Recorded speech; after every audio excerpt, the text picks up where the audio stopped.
En aquest passat dissabte, la Cobla Maricel oferia el concert Arran de terra, música i vi, un recital pensat per oferir peces musicals inspirades en aquest producte.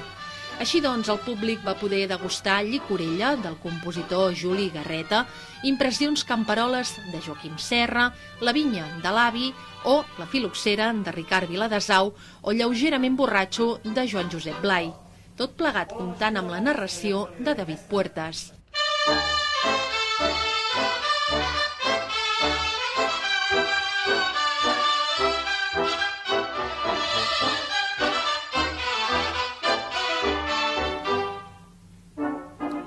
En el concert, com en l'elaboració del vi, es va tenir en compte la vida de les obres musicals des del moment en què van ser pensades, com han arribat a les mans dels músics, quina aproximació se n'ha fet, com s'ha treballat o com s'ofereixen al públic, a la temperatura que mereixen, amb la decantació justa i amb la copa adequada.